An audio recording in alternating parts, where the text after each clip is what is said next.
Ça va être du lourd, du très très lourd.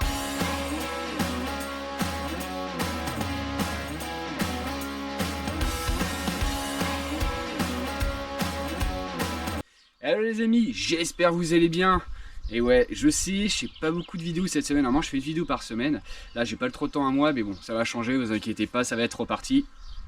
D'ailleurs, vous avez vu ce qu'il y a derrière? Ah, il est beau, hein. Alors c'est pas moi, voilà. Même si j'aimerais bien la voir, franchement. Mais bon, je vais pas me plaindre, mon Orbea, j'en suis très très content. Alors pour ceux qui me suivent, c'est celui de David. Voilà, il a voulu changer son vélo, il voulu se faire plaisir. On va se faire un petit VTT à la carte pour lui. D'ailleurs, il a bien raison de se faire plaisir, hein. Vous pouvez pas me dire le contraire. Donc on va y faire déjà un petit tour chez Cub de son ancien VTT, comme ça vous allez voir en fait son avant et après. Ça va bien lui changer la donne. Donc il roule sur un Giant en 27,5, cadre aluminium. Donc voilà, en version enduro, 150 mm de débattement. Donc on est en full suspension Fox avant et arrière, donc avant performance. À l'arrière, flotte X2. Voilà, tige selle télescopique, full transmission XT qui marche plutôt bien avec ses freins aussi XT qui vont avec. Les disques ils sont tout neufs d'ailleurs. Si vous le trouvez beau et que ça vous intéresse, vu qu'il vient d'acheter celui-là, forcément, il va se débarrasser de l'autre. Donc, envoyez-moi un petit message sur Insta, voilà, ou des petits renseignements, des choses comme ça. Alors, que les intéressés, hein, forcément, hein, tous les curieux, ouais, qu'est-ce qu'il a mis, qu'est-ce qu'il a fait. Non, hein, je vais pas perdre mon temps. Voilà, si vous êtes intéressé, envoyez un petit message, ça lui fera plaisir et c'est pas plus mal. En attendant, on va s'occuper de ça. Pièce principale. On a vu, hein, beau Santa Cruz. Donc, on va faire petite visu du cadre. D'accord, et après on va faire un petit visu des pièces détachées de ce qu'il y a dessus. Allez, c'est parti. Donc là on est sur un cadre Santa Cruz. Voilà, on est sur le modèle Hightower. Franchement il est très très joli, la couleur elle est magnifique. Donc on est sur une version enduro aussi, full carbone cette fois-ci, devant, derrière. Vendu avec son amortisseur dessus, Super Deluxe Ultimate de Rochox. La petite bouteille, un supplément en air, les petits réglages ici. Alors ce que j'aime beaucoup c'est aussi la petite trappe de visite là pour ranger en fait tout le matos. Donc c'est assez sympa. Regardez-moi cette couleur. Alors faut aimer le vert, hein. Mais moi perso, waouh. Alors elle est équipée aussi là de 3 visseries autour du boîtier pédalier. Ça permet d'avoir un protège plateau en fait. Donc un protège pédalier, c'est assez sympa. Franchement il est de plus bel effet, hein. Alors ce que j'apprécie énormément d'ailleurs sur ce cadre, alors c'est qu'un petit détail mais je trouve que c'est énorme, c'est qu'ils ont en fait à l'intérieur ils ont mis des petites goulottes en fait intégrées dans le cadre tout en carbone pour en fait le passage des gaines. Et ça je trouve ça super top. Alors que ce soit au niveau des freins, de la transmission, même de la tige télescopique, il y a tout un tube qui passe ici intégré dedans. Et ça franchement c'est un détail. On voit que quand même une très bonne qualité de cadre. Qui dit beau cadre, qui dit beau composant, vous en doutez. Donc on va faire un petit check-up de toutes les pièces qu'il va avoir. Vous allez voir, vous n'allez pas être déçus. Alors niveau poste de pilotage, on va commencer par le plus soft. On est sur du Rental, voilà, un petit cintre assez sympa, noir, avec un peu de or dessus, et sa petite potence qui va avec aussi, le petit détail. Elle est assez sympa aussi, hein. Ça a l'air très très très bien avec. Niveau pédalier, bam, on est sur l'X01, et ouais, alors moi je le trouve top ce pédalier, il est très très joli, pas parce que je l'ai sur l'Orbea, mais je trouve la couleur elle est top, et en plus, voilà, en plus il y a des petits détails aussi de l'aigle à l'intérieur. C'est un des pédaliers qui est hyper rigide, tout ça pour faire de l'enduro ou quoi que ce soit. Et moi je le trouve top. Niveau transmission, le reste, forcément on reste dans la même famille.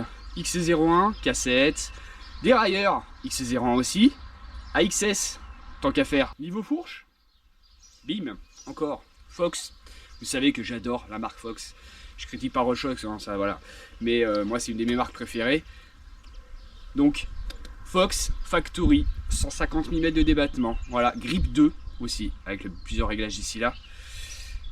Ça va envoyer du lourd aussi ça. Alors niveau jantes, pareil, on rigole pas du tout, on est sur du Duck, la marque Duck. Pour ceux qui connaissent pas, c'est une marque française qui fait du sur-mesure. Donc je sais qu'il dit sur-mesure forcément, le cercle, les rayons, les fixations, le corps de roue, vous faites ce que vous voulez. Donc ici, on est sur des jantes en carbone, voilà, 29 pouces, cette fois-ci il était roulé en 27,5, là on est en 29 pouces dessus là. Corps de roue DT Sweets 350, voilà pour ceux que ça intéresse aussi dessus. Petite valve en orange qui va si bien aussi dessus. On est sur aussi un interne, parce que ça c'est important aussi, on est sur deux largeurs internes différentes. On est sur du 30 à l'avant et 28 à l'arrière. Voilà, alors pourquoi? Pour ceux qui ne savent pas trop pourquoi on change un petit peu la section à l'intérieur, au niveau des écarts, pardon, c'est que 30 à l'avant, c'est un peu plus large, qui va permettre en fait une meilleure adhérence dans les virages, et à l'arrière, une meilleure motricité. Voilà, comme ça, vous savez tout. En plus, petite détail aussi sur ces jantes-là, c'est qu'ils sont asymétriques au niveau là. Voilà, c'est-à-dire que la jante, elle n'est pas pareille. Il y a un côté qui est un peu plus plat et l'autre qui est beaucoup plus arrondi. Voilà, qui va aider aussi à permettre à rouler tous et tout. Donc voilà, c'est un petit peu technique. Mais très belle jante, hein, et hyper légère. Et pour terminer, on est sur la tige de selle Mark One et une selle Ergon, qui va très bien avec aussi. Alors maintenant que je vous ai montré le matos, et il n'y a plus qu'à tout à assembler. Alors, je vais pas vous montrer, je vais pas vous filmer le montage parce qu'il y a plein de vidéos sur YouTube qui montrent tout ça, perso, voilà. Moi j'aime bien regarder, hein, moi-même premier j'aime bien regarder, mais voilà, on regarde une fois, deux fois, trois fois, ça reste le même principe, voilà, hein, de montage, à part les composants forcément. Donc j'ai préféré faire l'essentiel. Je vous montre le matos et je vous montre le final. Ça, tout le monde kiffe le final, ça c'est sûr, hein. Ça on aime bien voir avant et après quoi. Donc je vais monter.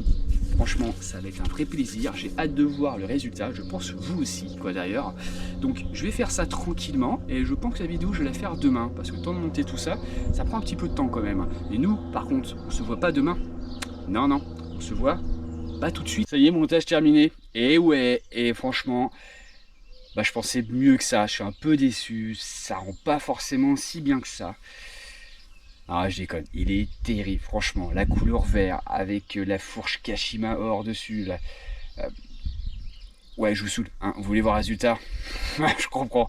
On va faire un petit tour de magie, je vous montre ça. Hein. Je n'invente rien, un petit coup de comme ça. On va essayer de voir ce que ça donne. Allez, c'est parti. Allez. Ah non, attends. Ah non, non, ça marche pas. On va faire. Ah, peut-être en plusieurs fois. Ah non. Ah non, il n'y a rien qui marche. Hein. Ah, ouais. Et peut-être un mot de passe. Hein. Ah, c'est peut-être ça alors. Abracadabra.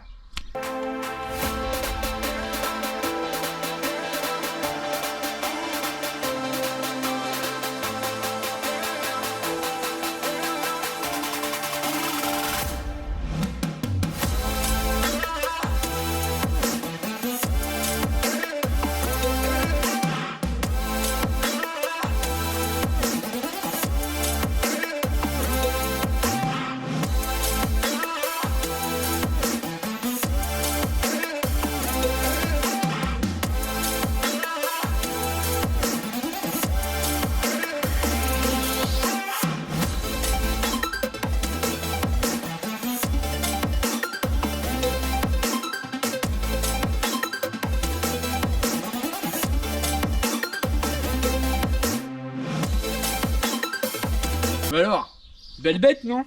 J'avais bien annoncé sur la vidéo, hein. Franchement, il est terrible. Belle couleur, comme j'avais dit, avec belle fourche, tout ça et tout. Alors maintenant, il n'y a plus qu'une seule chose à faire. Bah forcément, c'est de l'essayer.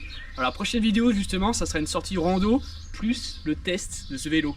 On va voir si David, ça lui plaît ou pas. On va bien voir ça. Alors, j'espère que la vidéo vous a plu. Franchement, n'hésitez pas à mettre un petit pouce bleu. Et nous, comme on dit comme d'habitude, on se retrouve la semaine prochaine pour une nouvelle vidéo. Allez, plus tard les amis.